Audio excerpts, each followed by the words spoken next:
an amazing ride. I can say I've not even ridden it, but I've watched it, I've seen it, and that to me is really good. I am going on it today with all of you for the first time, so I know by watching it how everyone feels when they come off it. I only hope that I feel as good as they do.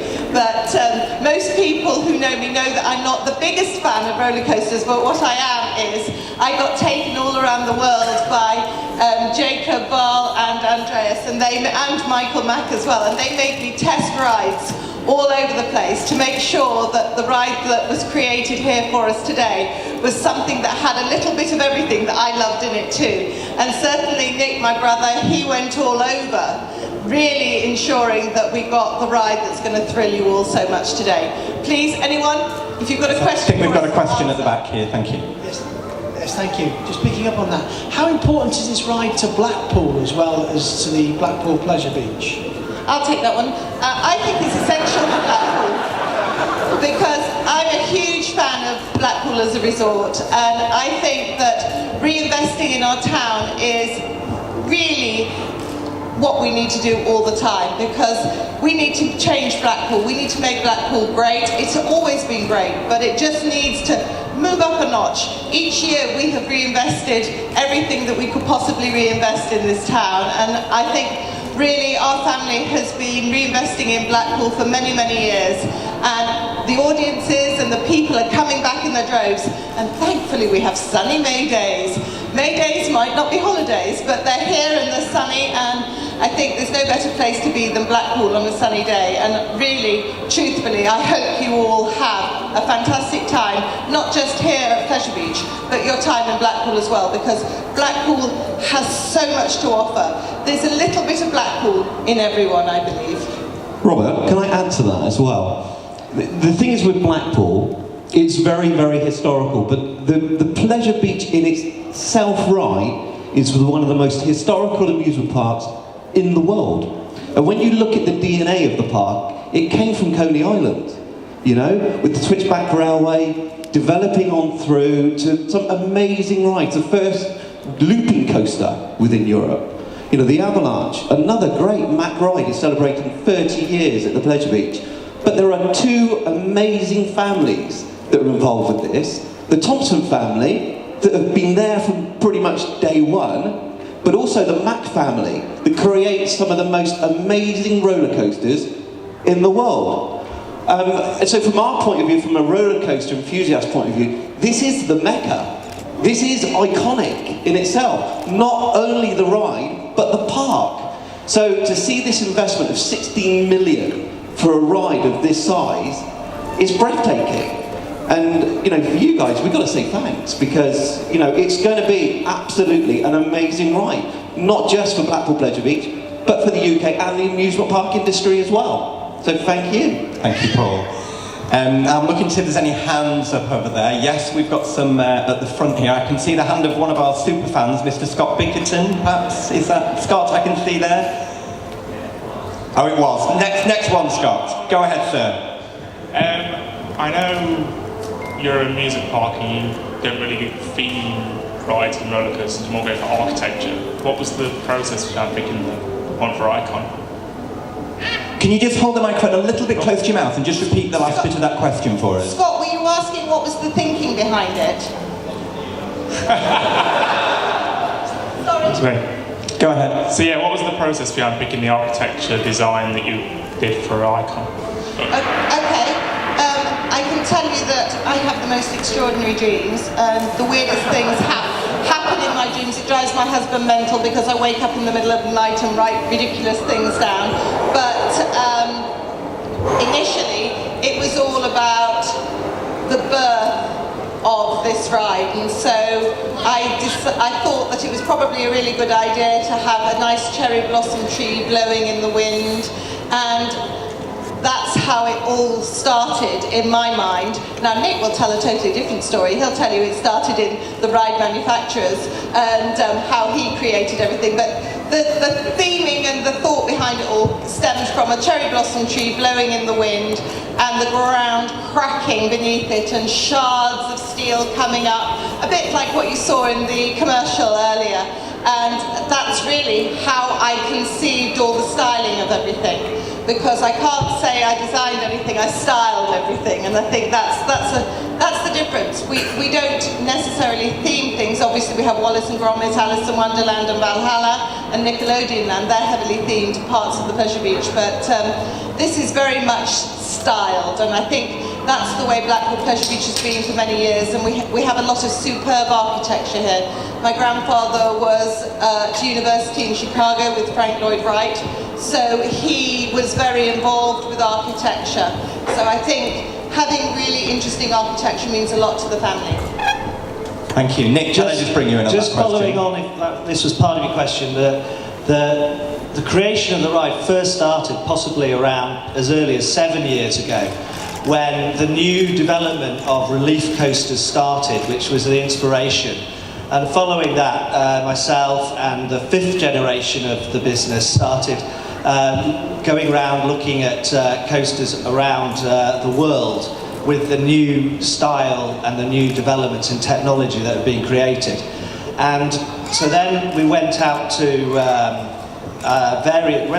out to over 5 or 6 manufacturers and put in all the elements and the space we had available on the park. And really, they have created, we whittled it down to Mack, and it was actually the engineers who finally decided on the best manufacturer possible to make this ride, and that was their decision to make, to go with Mack and make this ride. Because normally it's the bosses that go out there and say, oh, I like this ride, we'll go to that manufacturer, and then leave it up to the engineers to deal with all the other engineers and you know, make these rides. But this one was, you know, the engineers have to live with it for the next 30, 40, 50, 100 years, and they've got what they wanted. Thank you. Yes, we had a question from here. Scott, go ahead, you've got the microphone. Hello, it's Scott from Pleasure Beach Experience. So throughout the whole process of Icon's construction, which was the most exciting for you guys here at the Pleasure Beach? Nick, would you want to... Steve, go ahead. Today. Steve, I think when we were here on Saturday, that was quite overwhelming. We had some boarding card people here on Saturday, and it was...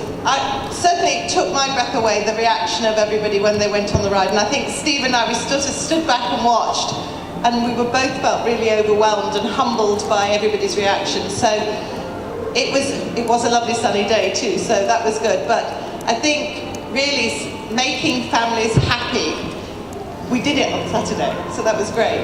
For me, the most exciting point of the construction was the actual putting the last piece of track on and being, you know, 60 foot in the air, hammering in the last bolt with the warning beacon beeping about it being overweight. But that was the most exciting part.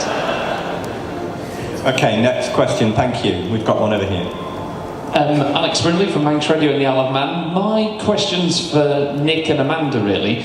When it comes to the design process of this ride, in comparison with your father designing the big one, which was him effectively working with Arrow, how has it been this collaborative effort between the two families? How has it differed compared to working on the establishment of other rides? Well, as I explained earlier, it was a long, long process with loads and loads of designs from different manufacturers, and we whittled it down to 2, and then the engineers went out with me to all the manufacturers, and it was the engineers and director of engineering who they decided which manufacturer was the best from their experience of touring around all the factories and witnessing the experience of seeing everything built and the quality of the engineers in place.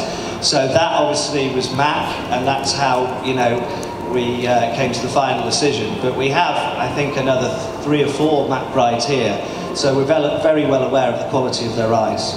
But also, it's very, very important to us to have such a good working relationship with the manufacturer. And the Mack family and the Thompson family have worked closely together for many years. Not only have we bought rides from them, but also family members have worked for them. I personally worked for the Mack family for 13 years, producing shows for them. So I've known Michael for many, many years, and we have a really, really good, strong relationship. And Magnus, my nephew, he worked in the Mack factory actually on this ride as he's studying engineering.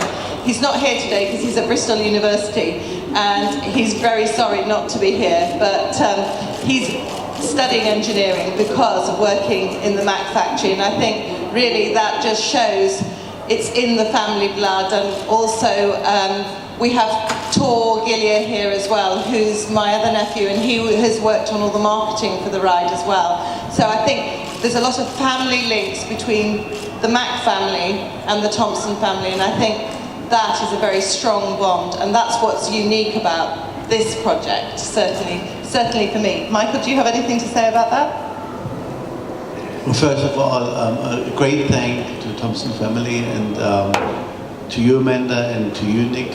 I still had the pleasure to get to know Jeffrey when I was a young kid, because he came over once a year to visit the ice show in Roost, what Amanda did with stage work production. It was always a special day when Jeffrey came over, and I was a kid, being 10 years, 11 years old, and Mans was visiting over for having lunch at our house. And so for me, kind of a dream came true, putting a ride into Blackpool Pleasure Beach. It's truly iconic.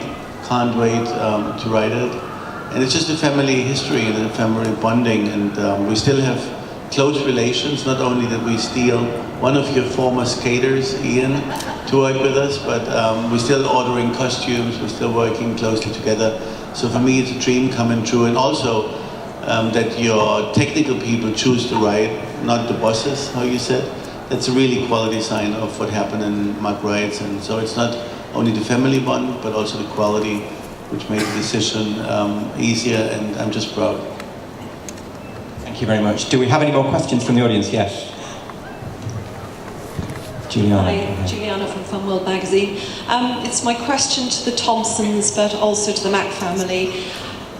This was a complex ride to build. What were the biggest challenges, and also looking at it now, what are you most pleased with? If I start with that, the biggest challenge is when everyone who knows the park and the ride intensity of every other structure and other rides we've got on the park was finding space to fit this in. So I sort of wandered around different areas of the parks for quite a few weeks, and then came up with areas that could possibly fit things in, and then sort of left it up to the designers to see how they would join it all together. But it's incredibly difficult to do, and I don't believe until sort of 5 years ago the technology was out there to do what we wanted to create, but now it is, and it mixes and interacts with 15 times with other rides, which is one of the unique and world-beating facts about this ride. I think that Jacob Ball, who's here with us today, he can say something about this, because he was very involved with the actual designing of the ride, fitting it into the space. So he worked very closely with Mack and the designers of the ride here. I actually think it was, as Nick pointed out correctly, it was a big challenge for Mack Rides and also for Blackpool to fit such a ride in such a narrow space. I mean, we talk about big amusement parks which have usually lots of space, but looking here at Blackpool, we have a very narrow space, and when you look at the length of the ride, and it's a very long ride and it has very diverse elements and has 2 launches, to fit and squeeze all that into this existing surface, and with all those rides existing, I think that has been really a true achievement of the engineers and of the team here at Blackpool. Thank you. So, on the technical speaking about that, so we use kind of technology that the entire area were 3D scanned. So because all the existing old rides, there were not all the engineering documents in place. So we use technologies to scan the entire area, and basically with that data, the coaster was then designed around it, and it really hits some of the other rides very closely with the safety envelope, where we are very tight, and it matches out perfectly.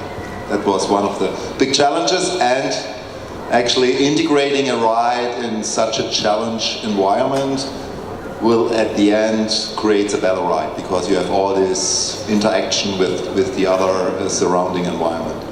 Of course, and I think that's why I like watching it. No, don't worry. It's everything is. Do we have any other questions from the audience? Yes, Anna from the Gazette, I believe.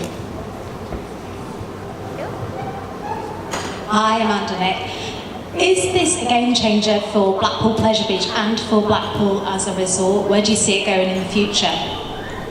Well, Anna, as you know, we at the Pleasure Beach choose to invest year on year. We keep money in the resort.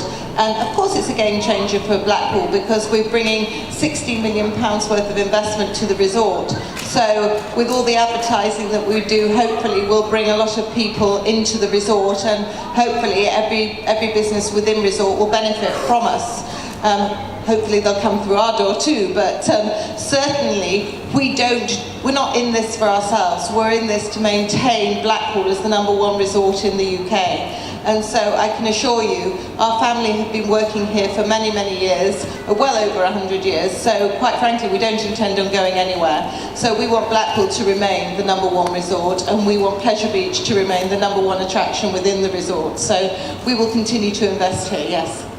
And as you mentioned, and the future, I mean, as I said earlier, probably the concept started for this 7 years ago, but in that time we've developed so many other things in the meantime.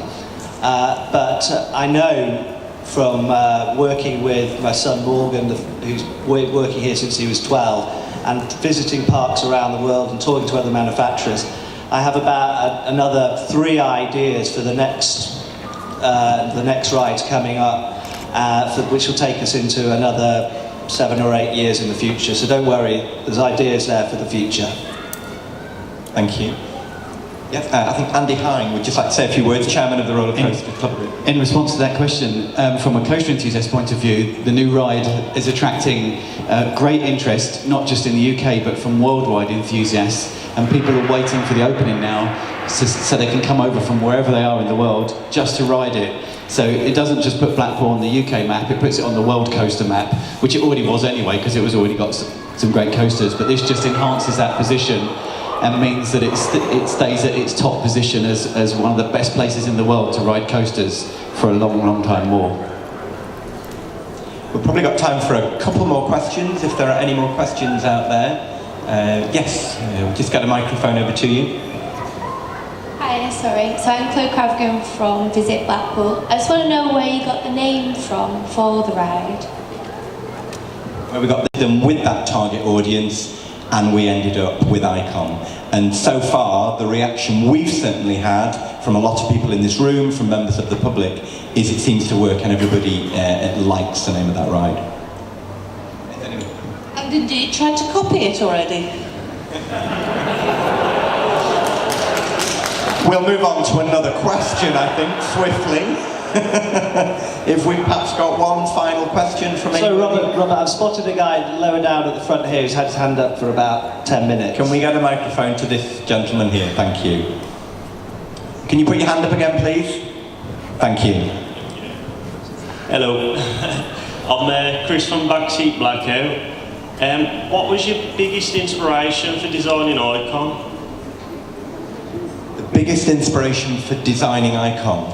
The thrill seeker. The thrill seeker, that was the biggest inspiration. We wanted to bring thrill seekers back to resort because we'd spent a lot of time developing family entertainment with Nickelodeon and family rides with Wallace and Gromit. So we wanted to target the thrill seeker. And so that's one reason why we brought Icon to this resort. Is there any particular rides or roller coasters in the world that you kind of looked at and thought? Well, I suppose, I don't know how many years ago it was, but the first relief coaster was the first twinkling of an idea of a different element which hadn't been done before. And I think that would have been Cheetah Hunt at Busch Gardens. So that was the first inkling of any inspiration. Okay, thank you. Do we have any more questions? Yes, we've got one question here, thank you. Hi Robert, Tim Dixon from Fylde Council, just down the road. You've talked about the investment in the ride itself. it's probably for you, Robert, in terms of spreading the word, in terms of the marketing activity that's going to be behind this to make sure everyone well knows what is coming. So perhaps you could just talk briefly about the marketing push that's going to be behind it. Yes, of course. I mean, investing £60 million in a new ride is a great opportunity for, as I said earlier, to re-engage with thrill seekers. You know, it's been a few years since we've had a thrill seeker ride of this nature. So I can tell you, as Amanda's already mentioned as well, we are investing an awful lot of money, in excess of £1.2 million on advertising across the whole of the UK to make sure everybody knows that there's a new reason to come to Blackpool in 2018. So everything from TV to press to radio to outdoor, hopefully we'll reach as many people as possible with that message and they'll want to come and experience Icon. Thank you. Maybe Marketing Lancashire would like to help us. Okay, I think I can see a hand up just towards the back there. We've perhaps got time for one more before we make a move. Thank you. My name's Paul, I'm from Phil White Photography. First of all, thank you, Amanda, for accepting all our tweets of pictures from the rides over the years as well. I do apologise for them, but it is an iconic park to take pictures of. So in 1994, when the big one was opened, there was a section of the lift hill that was not put in. Was this the reason for that, putting that ride straight through now? You knew that all along? Yes, definitely. Thank you.